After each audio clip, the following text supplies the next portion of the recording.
Hello, Internet, and welcome once again to the always online multiplayer gaming podcast brought to you by MMOBomb.com, your home for all things multiplayer related. I'm your host, Mike Byrne, aka Magicman, as always. And tis the season. Sorry, no, we didn't do the show last week. I got the nastiest of flus. Not Rona. We were okay there. But man, the nastiest of flus. I apologize if I do cough a little. I'll try and keep it all away from the mic. I've got the persistent cough afterwards that I'm sure I'll have until probably March. But wanted to get one more show in before the end of 2022. Tis the season. Next week with Christmas, the week after with New Year's, there will be no podcasts either Friday. We will return January 6th with the live show on twitch.tv/MMOBomb, just like we're doing it today. 1 o'clock Eastern. We'll still be doing streams, so I'll still stream probably both Fridays. Troy will stream. Like that stuff will still happen. Follow Twitter. You can come and hang out with us. Just no podcast giving people a chance to travel or do whatever they need to do for the holiday weekends that are fast approaching. And we're going to talk about some of our holiday wishes today on this show and recap quite a bit of stuff that happened over the last week and a half or so, including the Game Awards. Joining me to go over all of it, Ms. Quinlan Bowers. What's up, Q? Dude, I'm so confused. Why? Well, Square Enix put out that thing this morning about the housing thing, and I thought they did that months ago. I thought they had turned that back on like months ago. And The auto demolition, yeah. Yeah, they're like, we're turning it back on, and I swear, maybe I was in another timeline or something, but I swear this exact same notice went out months ago. Yeah, I thought they did turn it on, and then I think, remembering, they shut it off again with the data center travel issues being delayed, I think. Possibly they did say in the thing that basically it's going to go all the way back to December 5th, 2021. Like whatever the timer was at then is what counts. Yeah, so if for some reason you have not been in your house in Final Fantasy in a long time, go ahead and pop a visit. Go ahead and shoot through and make sure you visit your house. Make sure if you want to keep it. If you want to keep it. Yeah. Also on the line, wrapping up the year here, Mr. Troy Blackburn, the Noob Fridge himself. What's up, sir? You know, Q's confusion sounds a lot like being a New World fan, where every few months, I could have swore they fixed the duplication bugs. Yeah. Hey, man, New World enjoying the Renaissance still. Enjoying the Renaissance. Getting some Steam chart action up in the like 40s and 50,000 still. My wife just got home, so my dogs are barking like crazy. Credit where due, though, Troy. I mean, it's doing well. Doing well. Again, I still don't think as well as Amazon long-term wants it to be doing, but they seem to be listening. They seem to be improving things. They seem to be adding the content people are asking for. I know PvPers, I think, are actually like a little more upset now than they have been because a lot of the stuff seems to focus on more late-game PvE stuff. Yeah, at the end of the day, though, it's becoming a much better MMO. It's becoming what you would think of as an MMORPG, which is a good thing for the game, which is what it was trying to be with its weird, history of where it began and where it ended up at launch. So at least they're moving in the right direction. They are getting some good things done now, but duplication bugs and issues still abound. So hopefully they stop having those. That would be nice. Always said it had a good skeleton. Yep. Had a good skeleton. And it's nice to see it. Like, even if you're not, I'm not a New World fan, but I'm happy to see it improving and maintaining some of the numbers after the Brimstone Sands patch. And because it's really easy to see that patch go in and go, oh yeah, you're going to be at 60 grand for a couple of weeks. And then you're going to be right back down at 18 grand again. But it doesn't seem to be the case as they keep just plugging forward. We are going to talk more about Amazon games today, because there's lots of stuff coming out of, all of a sudden Amazon's publishing everything. Like they're even, it's not multiplayer, but they announced yesterday that they are now involved in the next Tomb Raider game. So like they are getting involved in everything. But we're going to keep it to the multiplayer stuff. So let's get started with the news.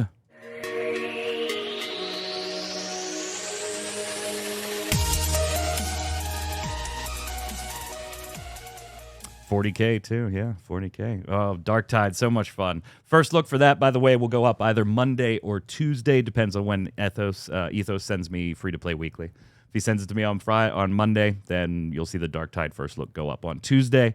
Lots of first look videos and recaps have been going up over the last 2 weeks. There's basically been a video every day on YouTube, Monday through Friday.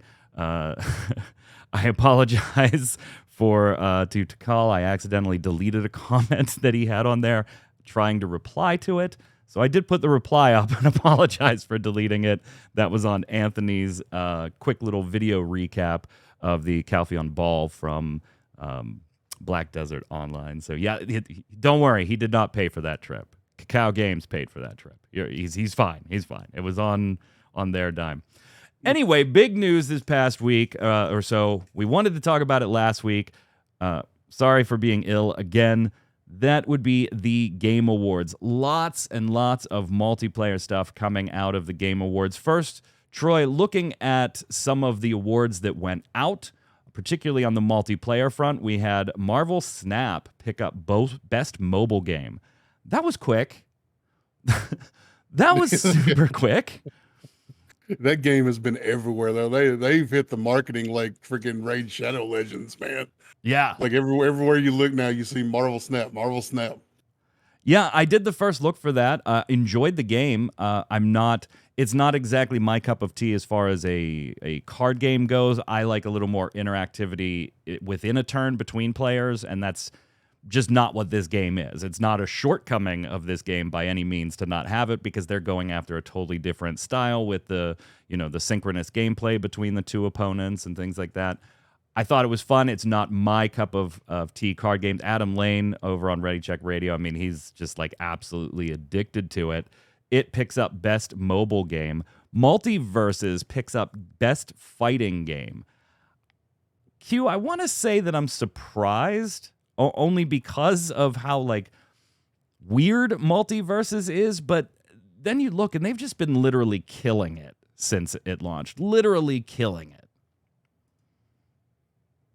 I mean, this is one of those games that, other than you just giving me stuff and writing about it, I don't follow fighting games. So it didn't shock me though, just because so much of award shows, and you can even see it, like there was a thing going on Twitter the last couple of days for IMDb being like, oh, what's the best, whatever. And it's always the stuff you hear the most about. So like you said, Marvel Snap, you've been hearing a lot about Marvel Snap, a lot of marketing and stuff like that. Multiverses, they're constantly throwing new stuff out there, and it's drawing people's attention because of what they've put into it. Like, I think they just put out their Game of Thrones stuff. Yeah. I'm pretty sure. And so I think a lot of it has to do with that rather than the actual quality a lot of the time. So I got to give it to it does deliver on quality. I think you're right that a lot of it is, how front and foremost is it in front of people's eyes, but there's definitely a quality there too in that game. It also benefits, I think, a little bit, Troy, on kind of a deadish season in the fighting game genre with, some big dogs on the horizon, Street Fighter 6, things like that, but they're not here yet. So as well as being a polished, great, fun product to play, it is fun, and insane amounts of content just being spilled into the game over and over, setting aside progression gripes and things like that. It does have its fair share of those negatives, too, if you talk to the community. It does benefit a little bit from not really having any key primary competition in the time period for the Game Awards. Yeah, it'll be interesting to see when you come up again next year, if it's still there and if it's going to be competing against other games as well. Best esports game went to Valorant. That one surprised me. That Why? one surprised me quite a bit. Valorant just isn't my cup of tea, I guess. Obviously, I am wrong about that. But I just didn't think Valorant was what made that big of a splash as apparently it did. Best esports event, the 2022 League of Legends World Championship. Okay, fair enough. Q, name another esports event that went on in 2022. Exactly. Yeah, exactly. High Res Expo.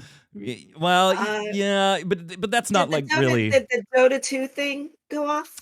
the invitational. Like I have no idea. I think the invitational the thing about the invitational though, right, is we only really care about it when we hear how much money is being dumped into it. That's true. Like, Yeah. that's the only time we talk about it, is it's like, oh my god, all these people put millions of dollars into this because that's where their prize money comes from. Or, Otherwise, we or don't pay international. What attention. was I saying? Invitational for international. Yeah, it is the international. It's the Well, see, international. that's how much attention we pay. Yeah. Final Fantasy 14 taking best community support. If I'm not mistaken, that category had the same exact nominees this year as it had last year. Literally all 5 nominees. I think that was the category. I'd have to go look, but I know there was one of those. And 14 takes it again on that front. 14 also picked up best ongoing game, Q.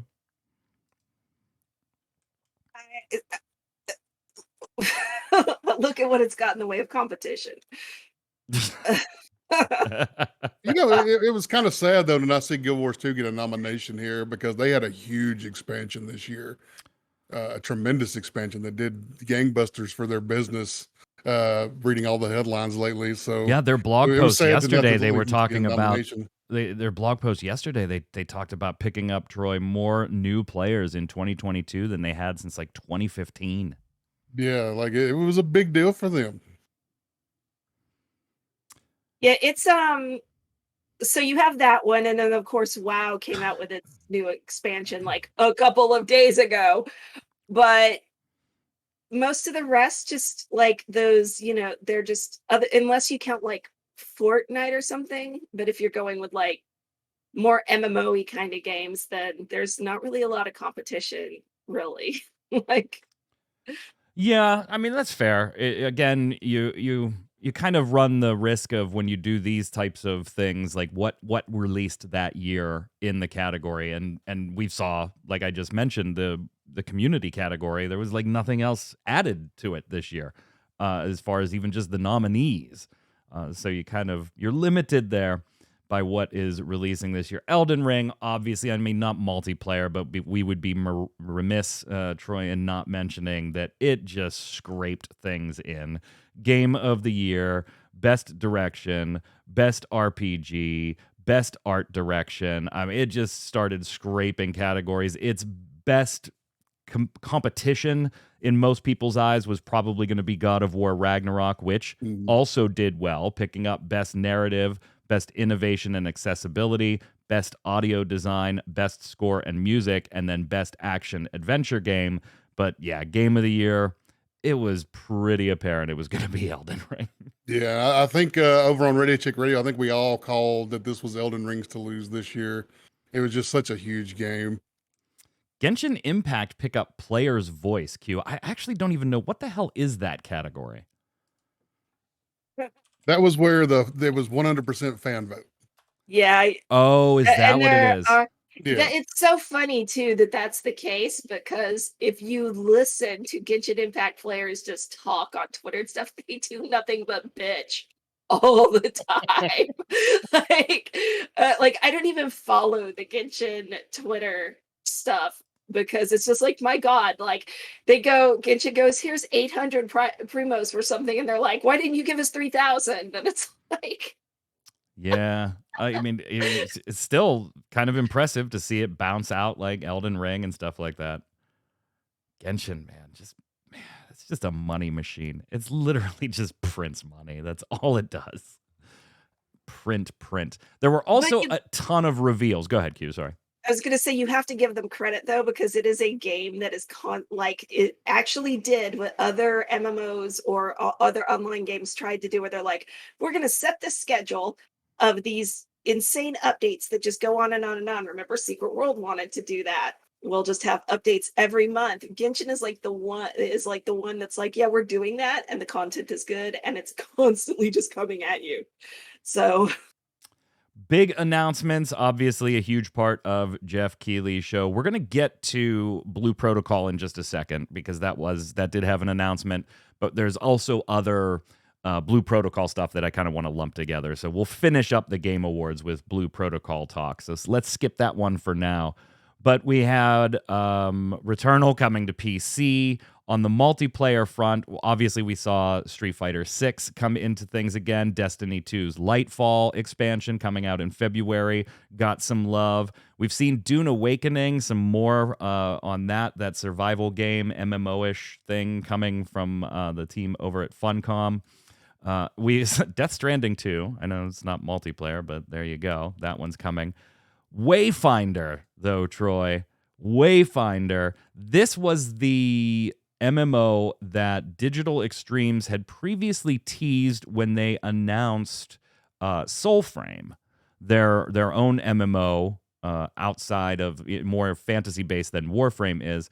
And they did announce, hey, we have a partnership with Airship Syndicate. We're not ready to talk about what we're doing there.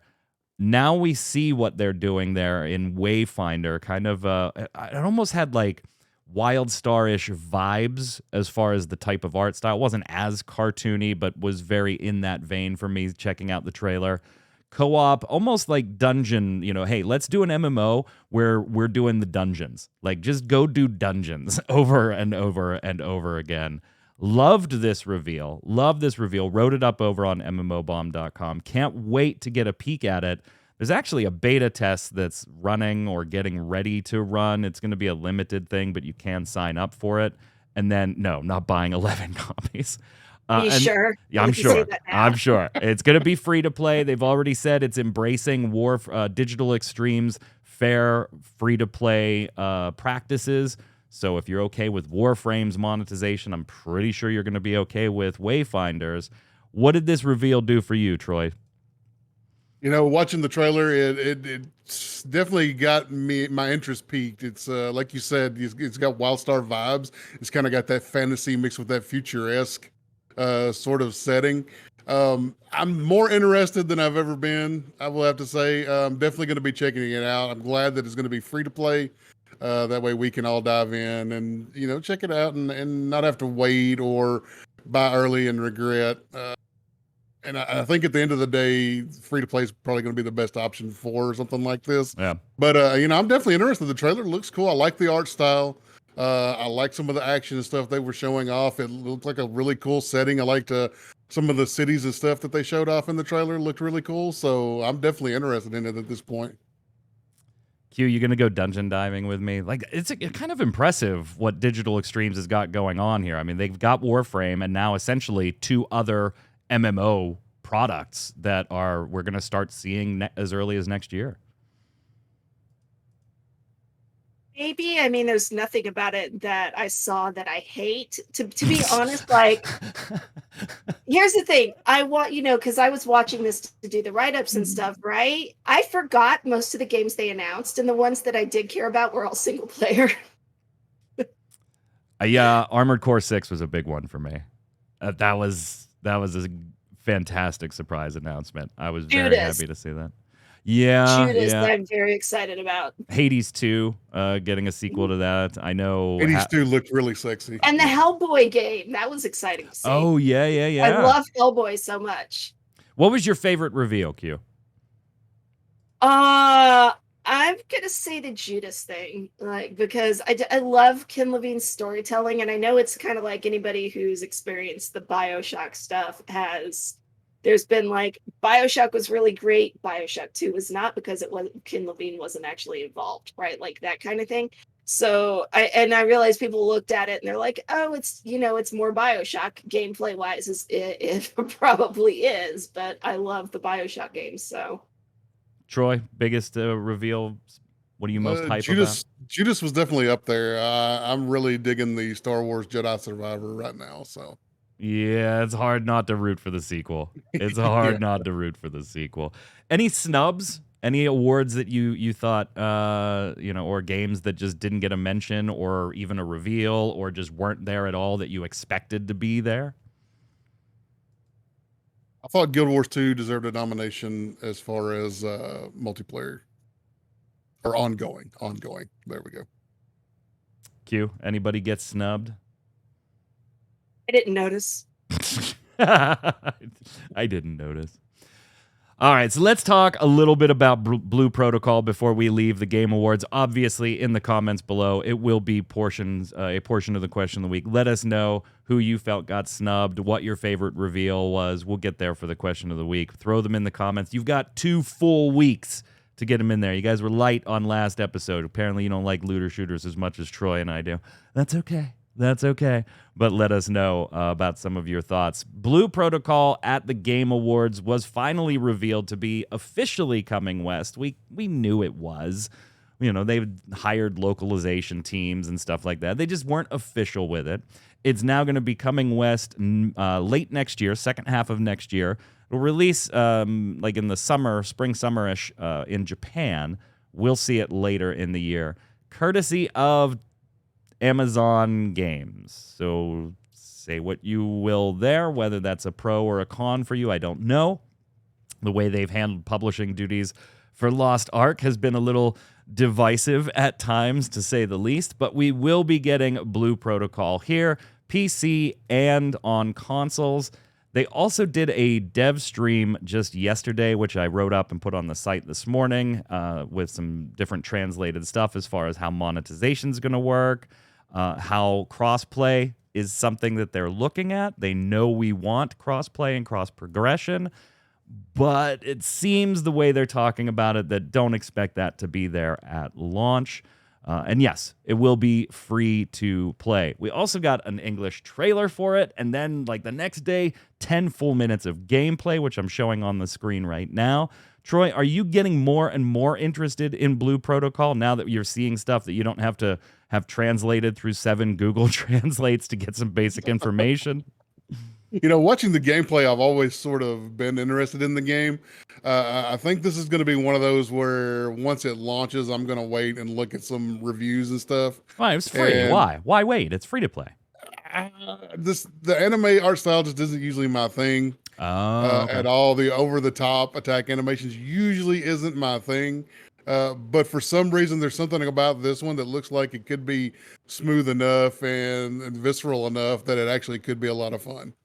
Q, we are going to have, like, I've always looked at Blue Protocol from that lens of like a Genshin Impact or a Tower of Fantasy type game, except Blue Protocol skewing a little more towards the MMO side of things than either of those games do, in having raid content, in having group dungeon content, in having the ability to party up on the fly and walking around the cities with, like, it's going to be in Japan at least. Remember, things could change for a Western release. Amazon could change things, but from the stream we saw things like in Japan, they're going to have one server, but they'll have instances.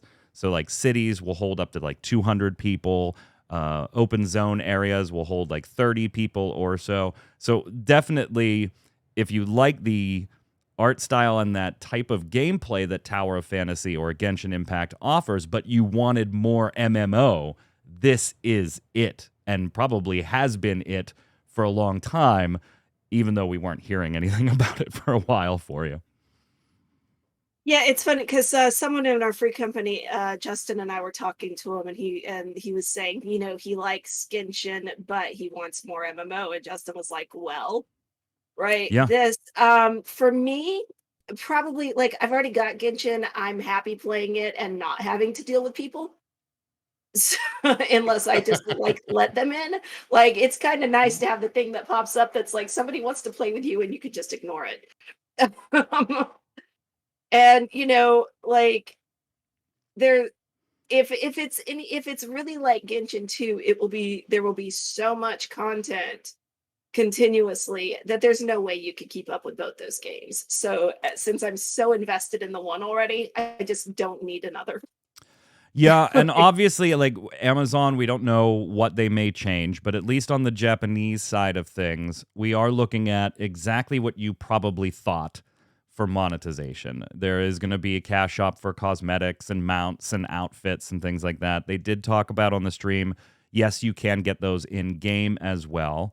There is going to be a battle pass, like a 50, 60-day type battle pass system where there's, you know, X levels for free players and Y levels for people that buy the battle pass, of which there are going to be 2 different purchasable versions. So there'll be extras and, you know, a little more expensive version. You can buy one or the other.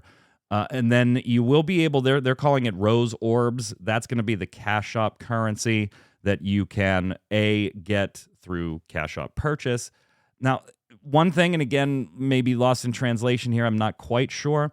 They did say that there are going to be paid and free versions of Rose Orbs. Now, whether or not that was just them trying to say, hey, you can buy these and you can get these in-game, or whether there'll be legitimately two different Rose Orbs, kind of like we've seen in other games like this, like Tower of Fantasy, where there's a paid Cash Shop current Diablo Immortal, right? A big one that likes to do this. Here's crests you can buy, and here's crests you can get in game, and they are different, even though we weren't very upfront about how different they are. So not quite sure how that's going to work, but you will be able to get some of those Rose Orbs. The one thing they did say was, at least in the Japanese version, Troy, they are not planning on selling inventory expanding items, which, if their thought process around monetization is we don't want to do stuff like that, then I have a little more hope in where the other monetization might lead, because that is usually a company's bread and butter Cash Shop item, is inventory expansion. Yeah, or convenience items like that. We're going to give you all this crap and you can't fit it in your bags. Now pay us.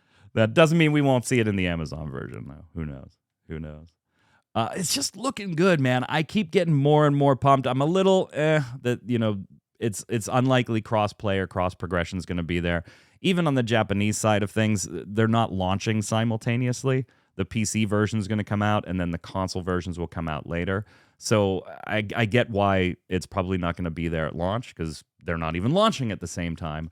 But I know a lot of people are super interested in crossplay. Is Amazon the team you want to see bring this west, Troy? Yeah, I think so. I think Amazon, you got some stuff going on with Lost Ark. I don't know that that can all be laid at Amazon's feet. But at the end of the day, I think they're looking to publish games, and they want to be successful in publishing games as well as producing one game. I mean, there have been some things in Lost Ark that did not go over well when they were talking about bringing them this side, stateside, that Amazon did backtrack and made changes and worked with Smilegate to say, we're going to do this a little differently over here. Some key different items that were available in the Cash Shop that did influence gear to a particular degree. It could be worse, I think, in my book. It could be worse. It could be worse. I don't think Amazon is great, but I have seen them, not just with their own New World product, but with Lost Ark, make changes based on player feedback when players say, that's a bridge too far. You're now selling power directly. Nope, that's a bridge too far. And if Bandai Namco, who I do have a little more faith in when it comes to this type of stuff, is thinking along the lines of, we don't really even want to get involved with inventory expansion, then, I can't really see Amazon trying to force that issue and say, well, for the West, we want you to make those types of items, if that's not what Bandai Namco wants to do with their design philosophy out of the gate. I am super interested, though. Can't wait. I can't wait to get my hands on this one. Cannot wait. And yeah, Amazon getting their hands on everything. Tomb Raider. Is this your most anticipated game right now? I mean, if you look at the MMO front, I think it kind of has to be, right? I don't expect us to get... I am interested in Wayfinder.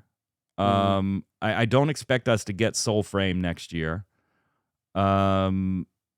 Who knows, when Pantheon or some of the other, MMOs that are smaller teams that I'm interested in are actually going to come out. So I think if you have to look at what's on the docket, what for sure you're going to have your hands on at some point next year, it's definitely up there. But that might be by proxy that there just isn't a lot we're 100% sure we're going to get our hands on. Wayfinder is another one, though. We know we're going to get our hands on that one about midway through the year. So, and I like dungeons. Like, that just feels like, I've always often wondered, like, why isn't there an MMO that's just running dungeons? Like, just give me dungeons and raids. Forget the open world, and like, just let me go run dungeon after dungeon after dungeon. Oh, cool. Now there is one that may do that. So it'll be interesting. Vindictus, let me bring up a game that you haven't thought about in years. Wow. Yeah, no shit. No shit. Apparently, I don't know, I'm just getting an email here. Phantasy Star Online is hosting a custom PC giveaway they want us to write about. Yeah, I got that email. Yeah, sure. Let's take a look at the specs here. Custom PCs are wrapped in a custom PSO2 New Genesis skin, feature an i9 11900K, 16 gigabytes of DDR4, 8 gig NVIDIA GeForce 3070. In addition to the 2 prizes, 25 winners will get a t-shirt.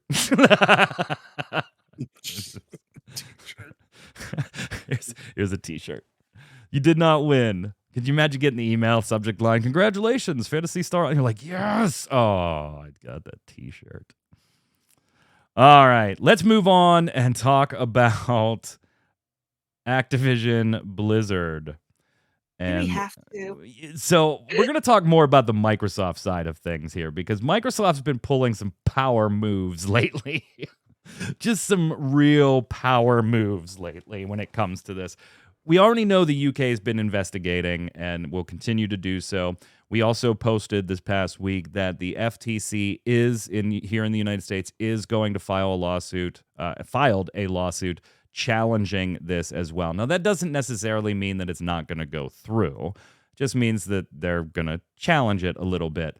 And it seemed, when you read the FTC's filings, that they were making a lot of the same complaints we've seen Sony make at different regulatory bodies, where, hey, they could use the power of Call of Duty to sway system sales. They could try to make things exclusive, and all the same arguments that Sony's been making. Now, Microsoft has been trying to offer, hey, we'll sign a 10-year deal for Call of Duty, and Sony's just kind of been like ignoring that.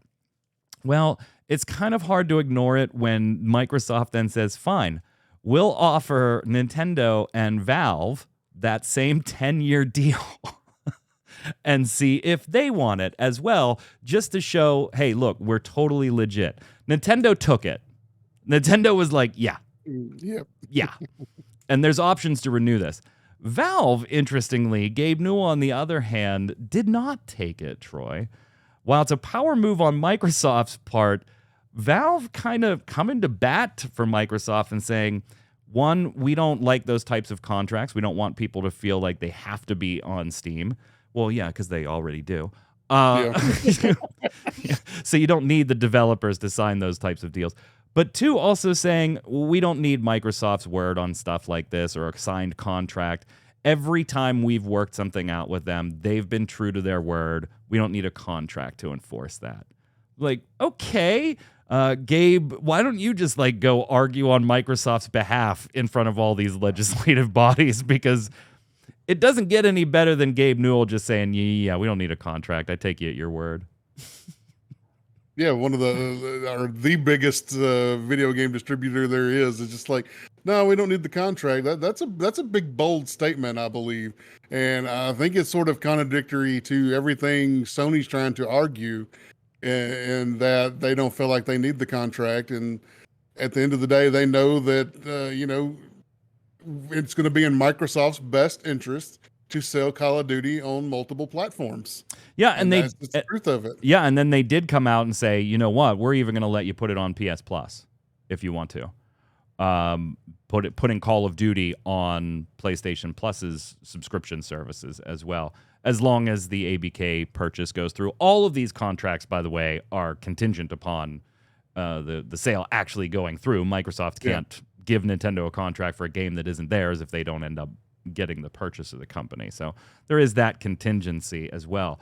But then there's all of these other little Microsoft just keeps going to bat and to basically showing, hey, look, Sony's not actually interested in deals here. They just want to fight. They just want to argue. They just don't want us to have it. Yeah, they just don't want us to have it. Like, they're not interested in actually settling anything. Microsoft continues with more power plays. 300 QA workers at ZeniMax are going to unionize. They're going to have a vote and unionize with the Communication Workers of America, the CWA. Microsoft, true to previous word, has said, management, stay neutral. Stay neutral. This is for the employees to decide. Now, they had previously said that when asked about Activision Blizzard having a number of QA organizations attempting to unionize. Microsoft, Phil Spencer was asked about it, and they said, hey, we would remain neutral on that type of stuff when it comes to union matters. They're actually doing that here, too. Now, what's happening in the background, though, is now we've got this little infight between the UK and the FTC, which is just weird.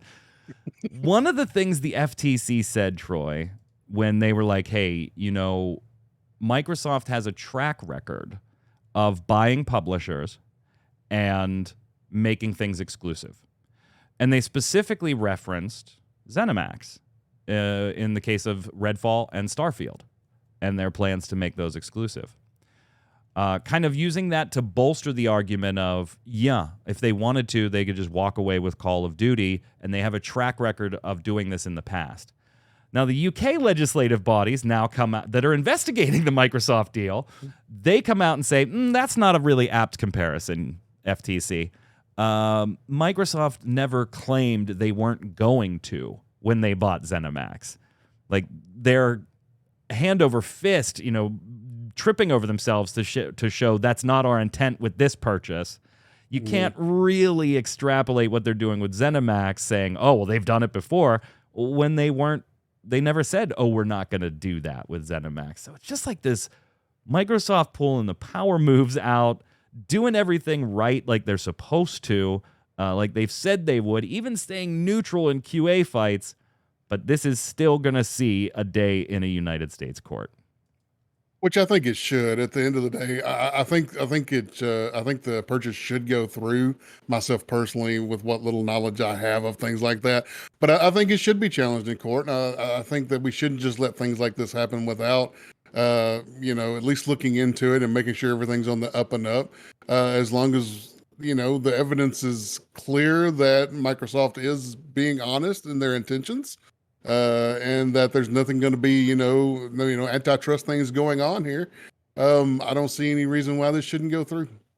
Does it make them big, Q? Absolutely. It is the biggest video game company purchase ever. Like, just ever across the board. Does it make them big? Yes. Does it make them bigger than everybody else?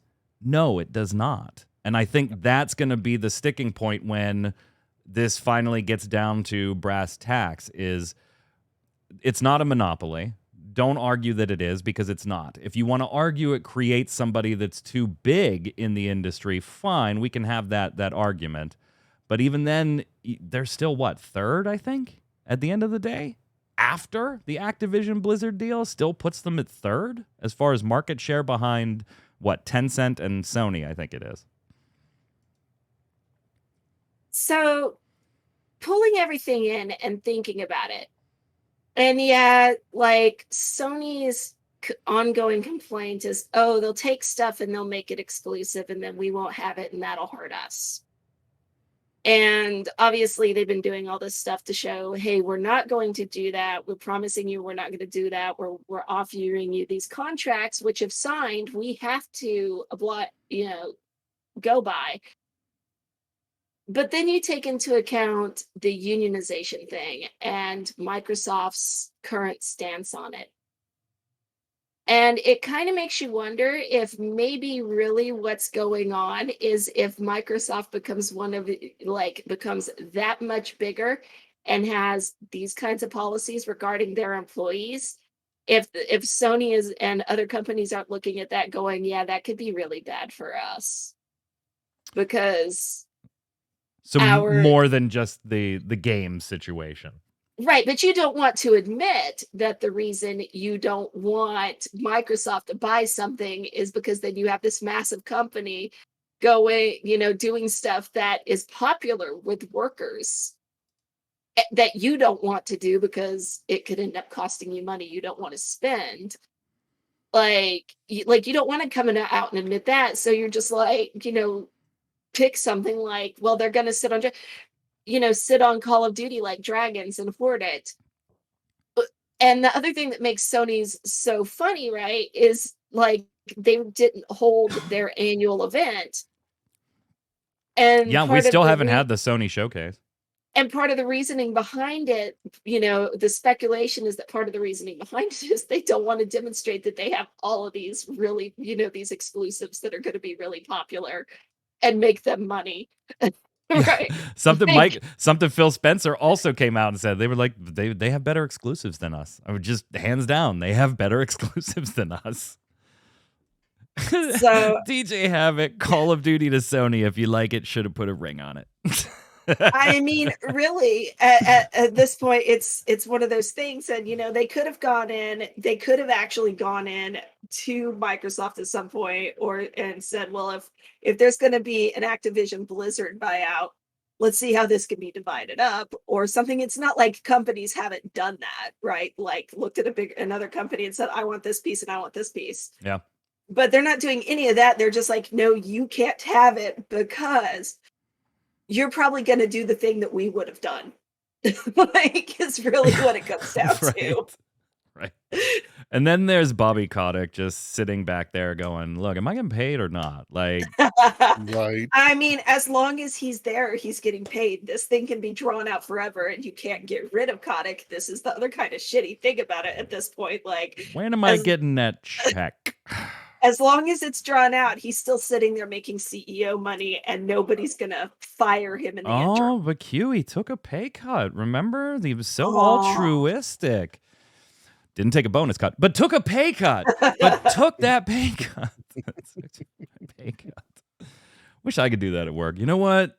Just pay me $1 salary and just keep me with that 400x million bonus. We'll be totally fine. Totally fine. Totally fine. And then you can use the money that you're saving on my salary to try to crush the unions of the QA testers. Right.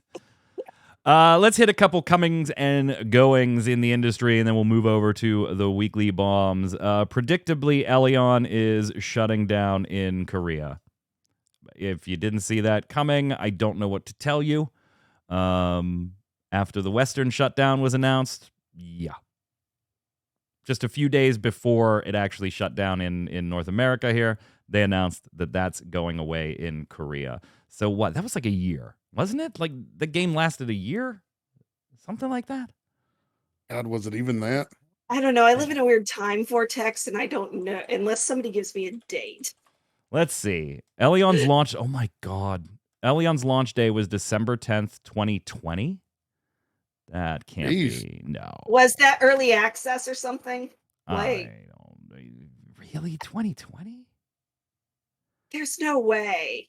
There's no way it's been around that long. Elyon releases on September 29th. Pre-order. Oh, no. This Google's not having the updated because remember, it was delayed. So there's a Steam post from July 26th, 2021, selling the pre-order kits for the September 29th release. So okay, a little over a year. A little over a year. Just a year. Yeah, a little over a year.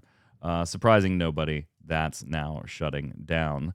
Also shutting down, although not really, Q, question mark, is Gwent.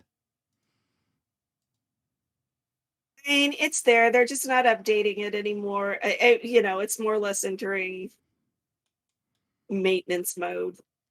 They are gonna have updates all next year. So in 2023, they're gonna add 72 new cards, 2 tournaments. They're gonna be doing some stuff with the game. But at the end of 2023, the entire Gwent team is moving on to other things, with the exception of a few skeleton people that will be in charge of Project Gwentfinity. Oh, God. Jesus. Right. Soul crushing. How soul crushing as a game developer must it be to be like the last people left on the project, and your job is just to basically monitor the life support? Yeah, they're gonna like switch to they say they're gonna switch to this like community focus thing and like doing balance passes and stuff like that, and that's it. But yeah, so Gwent will be going away. They say it's gonna run for many years to come, but at the end of 2023, no more updates to Gwent. No updates, no runny forever. Project Gwentfinity. Gwentfinity. I'd like to go to the new CDPR project. No, Mike, you're gonna run Gwent. Congratulations. Congratulations. I mean, I guess at Gwentfinity. least you get to keep your job, I guess. but still, that just has to be kind of demoralizing Yeah. to be like a game dev used to creating things, and then your job is to babysit this thing that they're just not going to invest in anymore. I'm going to let you know that this is out there. It technically already happened. Again, show notes were created last week anticipating a show and then modified this week. But I left Black Desert Online's Calpheon Ball information in the show notes here. Anthony did a great video, like 7 or 8 minutes, just kind of like recapping and showing you the event proper itself. That video's up on YouTube and on MMOBomb.com, but then also did a huge write-up about the dual classes and all the things revealed there. So if you're a Black Desert Online fan, definitely check out those pieces. Give Anthony your love, your thumbs up, your comments, feed the algorithms, those types of things. Finally, World of Warcraft is introducing, it's on the PTR now, but it's going to come out in a bit here, a new trading post feature. And what this is going to let you do is get some of those old mounts, minions, cosmetics, those types of things, just for playing the game. Imagine that, Troy. Imagine that. There's going to be a monthly sub. Yeah, you just play the game and you get stuff. Yeah, and you beat challenges like if you drink Zanzil's potion, like there'll be slow poison. There'll be like weekly things to get currency, doing the traveler's log activities and things like that. And yeah, you play games, win prizes. Who knew? Who knew? I think it's actually I love this. I think this is a really, really good way to get some of the older stuff in. Like, I wish Final Fantasy 14 did it a little better. They push things through the Moogle treasure trove and stuff like that occasionally. Well, there's the Moogle treasure trove. There's the getting your Grand Company leveled up to the final level and just buying the boxes with the stuff you turn into them. Mm-hmm. There's the faux leaves. Yeah, the faux leaves. I love the way that 14 still gives you the ability to get some of that older stuff. I like this. I like that it's not another freaking battle pass system that you have to buy, and like it's good. And speaking of World of Warcraft comings and goings, Chris Metzen coming back. How about that for some shit, huh? Just dropped yesterday. Chris Metzen returning as creative advisor to the Warcraft leadership team, announced by Mr. Haidt, the general manager. He'll be focused on World of Warcraft initially, but then will do other things with what they call the growing IP. Really? Is Warcraft a growing IP these days? Like, they're wanting to do more with it, is what they're saying, and they needed to bring Metzen back in order to do that. So I'm kind of split on this. So I want your opinion here. I like the idea of Metzen coming back. I always liked Chris Metzen, and I always liked his passion for the project, and obviously seeing him at BlizzCon and stuff like that. Like, so I do share in a bit of that's very cool for World of Warcraft fans, and ultimately maybe good news for World of Warcraft fans who seem to be enjoying Dragonflight so far in the initial launch weeks here, but we'll see. But here's the flip side of that. Metzen did comment back when allegations started swirling against Blizzard, right? And he had already been gone. He's doing his own, War Chief Tabletop Gaming 5e Ouroboros project, and that's fine. But he did, release a comment or two in interviews / Twitter where he said, I'm extremely sorry about this type of stuff that was happening. And it wasn't like he walked in and was like, hey, my part in this, I was wrong. Like he didn't do any of that. We don't know the level that he may or may not have been responsible, aware of these different allegations against Blizzard. I think he has to say something a little more in depth now, right? Like, were you just blinders on, totally unaware of this stuff going on? Were you aware of it and cast a blind eye? Were you aware and you took part? Like, you don't get to, in my book, you just don't get to leave, make a passing comment about allegations when they break, and kind of say, I'm sorry to anybody this happened to, and if there was anything I could have done and didn't, I'm very, very sorry for, and then come back and just like have it be 100%, oh, it doesn't matter. Chris doesn't have to answer to these two. I still think he needs to do that or should do that. Will he? I don't know. Probably not. But I'm kind of torn, Q. Am I right to be torn, or am I overthinking what he may or may not have known about, and et cetera?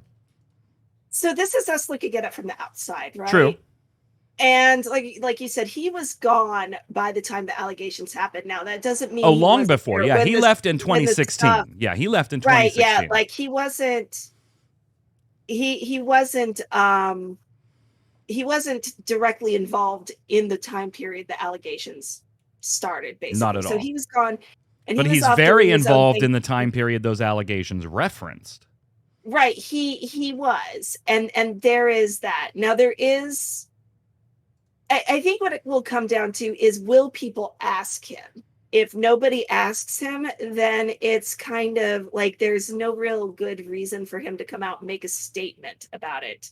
Like, it's a little, I would read it as a little weird and a little performative, and just being like you feel like you have to do this because you're here now.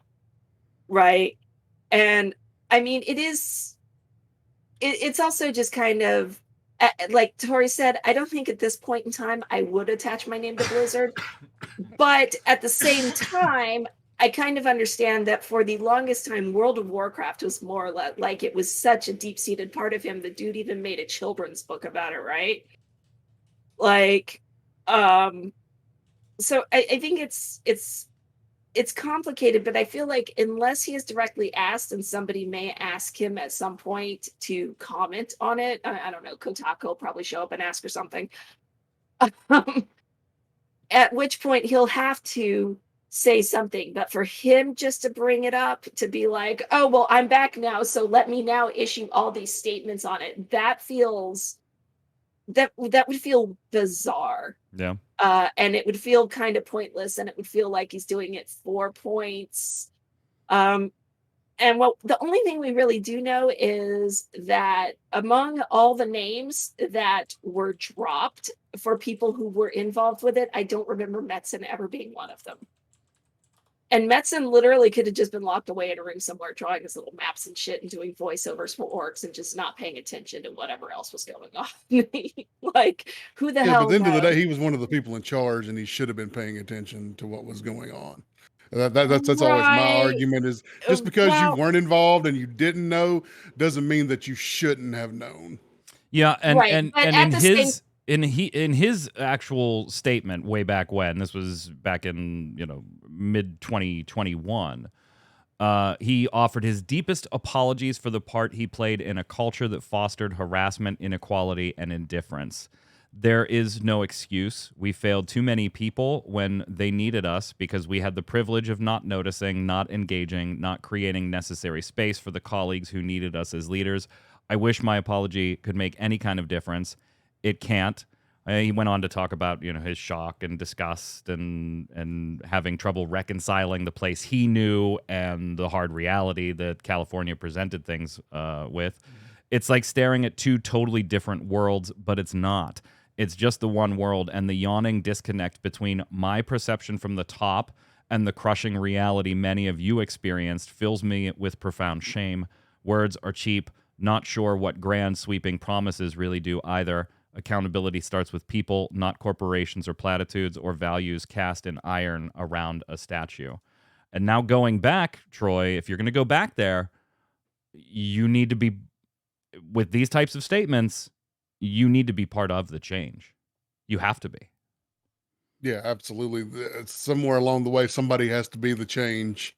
And with those allegations as strong as they are, somebody's got to step up and be the one that says, no more, you shall not pass, this shall not happen again.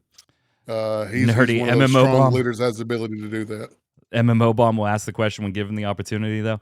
If I'm given the opportunity to interview Chris Metzen, I absolutely would ask this. Yeah, I absolutely would. I think you'd be remiss in not asking it. You have expressed remorse on these topics. You've expressed that at the time you had what seems to be what he's describing, a blind look from the top view versus what was actually going on.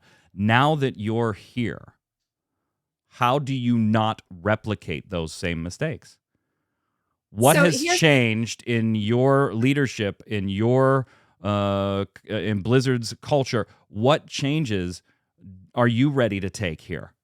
Because you've already acknowledged you may not have done anything physically wrong yourself, but you've already acknowledged in your previous statements that you were a part of the problem because you didn't see it. You didn't see it. Are you going to see it now? And why? Absolutely. Yes, Nerdy. If I ever got the chance to sit down with Chris Metzen, that's exactly the way I would ask it. Yes. So here's the thing to take into consideration too.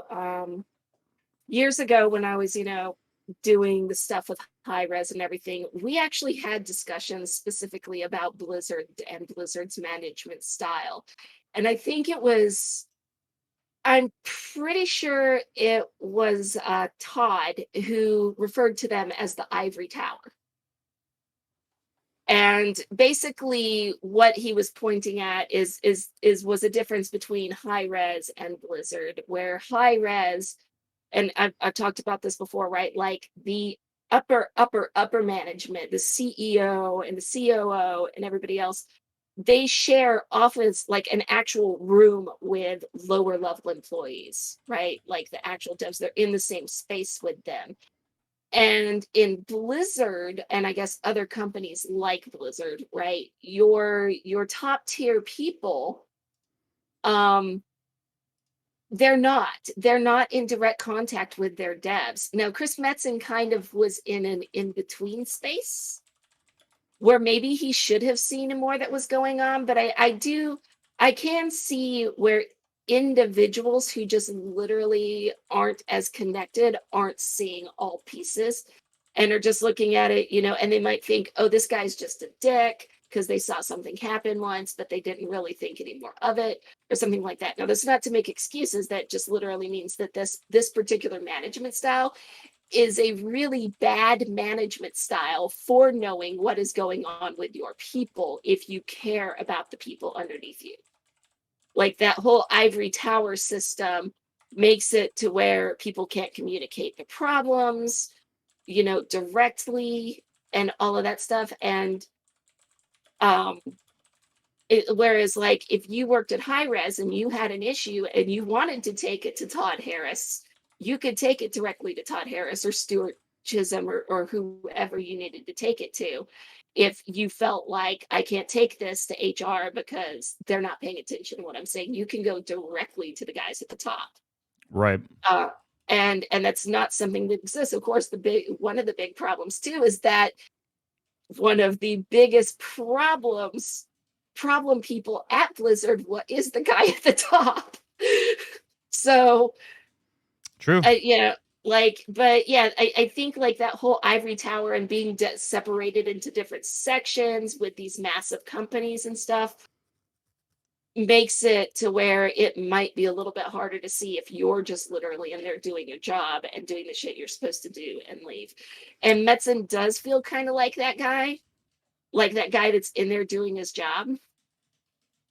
So, but at the same time, the structure wouldn't have made it to where it would have been somebody could have been like, man, I should really go talk to Chris about this. Right. Because that's not the way Blizzard is designed. We'll see. Nerdy, I just emailed Blizzard's PR.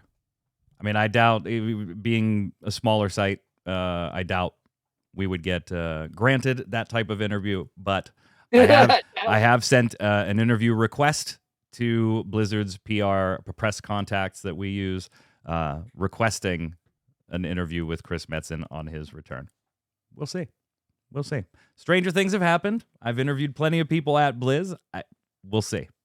We'll see. We're not IGN, though, but I'm going to try. Or Kotaku. Or Kotaku. We're going to try. We'll see what happens.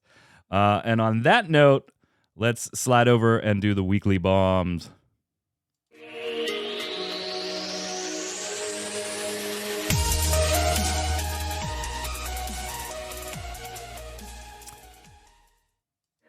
Whoop, oh, man, look at me, just hitting multiple bumps. So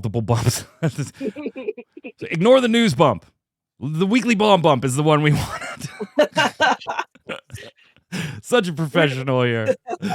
Time for our end of the year weekly bombs. Dub bomb for something good, A bomb for something bad in the world of gaming or just life in general. Obviously, I'll start with giving a dub bomb to all of you here on Twitch, all of you on MMOBomb.com and on YouTube watching this show and reading all the other content and videos we put out. Thank you so much for a wonderful 2022. Here's to an awesome 2023 full of fantastic games I can't wait to share with you and all kinds of other fun content. Go ahead, Q. I'm actually going to give a bomb to Harvestella. That shit is fun. Like, it's really fun. It fits all the bits and pieces that you just kind of want in someone who's doing, gardening kind of games, and the story is good. It's really nice. What's your personal game of the year, Q? What was the game of 2022 for you? Dude, I've been playing like 2 games mostly all year. It's been Final Fantasy 14 and Genshin Impact. Fair enough. Troy. I'm going to give a dub bomb to Star Wars The Old Republic Update 7.2. Finally, some story progression, some decent story content to get into. There's dailies at the end of it. Who cares about that? But it's better than 7.0 and 7.1 combined. So dub bomb to 7.2. Fair enough. Please present your bombs like a newscaster. Live from the chat, a bomb from Desagra. Jelly Car being on Steam. Boing. Takal chiming in with an A-bomb to himself, taking a nap earlier and missing the cast. To bomb to the 49ers wrapping up the NFC West last night. Oh, by the way, I guess I should give myself an A-bomb for accidentally deleting Takal's comment on Anthony's Calpheon Ball post. I was trying to reply to you, letting you know that he did not pay. That was on Cacao Games took care of sending press reps to there and everything. I was trying to reply to you, letting you know, no, Anthony didn't pay for any of that stuff. But ended up deleting your comment. So sorry about that. A-bomb to myself. Marco Z saying, more greetings from Serbia. Thank you. Love you all in Serbia. Love you. Thank you so much. Go ahead, Q. Shirok, the bomb to TGA for so many good game reveals for the next year. Yeah. A bomb to TGA for there being no Bethesda or Obsidian games announced. Okay, well, that's probably not their fault. Like, I would probably blame Bethesda or Obsidian. Troy, Nerdy PG, coming with you saying the bomb for Guild Wars 2 for a big expansion like End of Dragons and bringing back Season 1. It was great fun all year. Yes, you can absolutely give another bomb to your game of the year. You could probably guess which it is. Tori, go ahead and throw it in there. No problem. We'll take as many weekly bombs as you want. Terranova667 to bomb to the Legend of Vox Machina Season 2 coming in January. Yeah, and in like other entertainment news, A-bomb to Henry Cavill not being Superman now all of a sudden. Like, what the hell? What happened there? Look, that's DC destroying everything. Yeah, like they're just nuking it all. They're just like, we're done. After they told him, hey, go ahead and start plugging it, and then they were like, oh, wait, by the way. But now he's going to Troy, he's going to do a Warhammer 40K live action thing. He's a huge Warhammer 40K fan, too. Oh, yeah. So that ought to be really interesting to see how this goes. Yeah, absolutely. Question of the week last week. It was all looter shooter special last week. What makes a looter shooter good? Is it about replay? Is it it can be done in a creative way? What IPs would make good ones? Chirac says, question of the week. It's hard to think of an IP that would work as a looter shooter that isn't already one. But I believe the Defiance MMO world is a perfect setting, hiccups, for a looter shooter. Yeah. Well, I mean, I would agree with you if they didn't both shut down. I don't know if you could be like, yeah, I get what you're saying, the Defiance world itself, like that whole IP universe. But, I mean, those technically were looter shooters, both Defiance and Defiance 2050, and they just didn't work. So I'm going to assume that you mean the world and that they just didn't execute it correctly. And I think you could be right there. Go ahead, Q. Seijiro MCP. I think an Armored Core looter shooter would be amazing, especially seeing how good Elden Ring turned out for From Software. Good call. I was so happy to see Armored Core 6. Go ahead, Troy. Arius Jabber. Combat and gameplay is what makes a good looter shooter. No matter what good loot waits for you at the end, if grinding for it feels like a chore. Maybe Mass Effect could be a good IP for looter shooters. Some nice alien races to choose from with different classes and weapons. Lots of diverse planets to visit too. I don't know, man. Once you start talking about Mass Effect, you're really just like, can we bone the aliens? I don't know if loot really matters at that point. That is the loot. Question. There's no Witcher game. Question of the week to finish out the year. What is the biggest surprise or announcement, win, snub, or whatever at the Game Awards? And it is now the end of 2022, our last show for the entire year. What is your personal game of the year? Let us know in the comments below. Don't forget your weekly bombs while you're there. Dub bomb for something good, A bomb for something bad in the world of gaming or life in general. And let us know what you got for the holidays in the comments there too. Until next time, Troy, Happy New Year. Merry Christmas. Where can everybody find you? Check out my YouTube channel at Noob Fridge on YouTube. Cute. I'm still lingering on Twitter at Quinlan. Still lingering. I don't actually do anything on there. I just look at it every once in a while. I'm Mike Byrne. You can follow me personally right there at magicman1, but more importantly, follow at MMOBomb, so you'll get tweets every time we put an article, first look video, always online podcast, giveaways, interviews, and so much more up. Until next time, Happy New Year. Stay safe. We'll see you on the servers.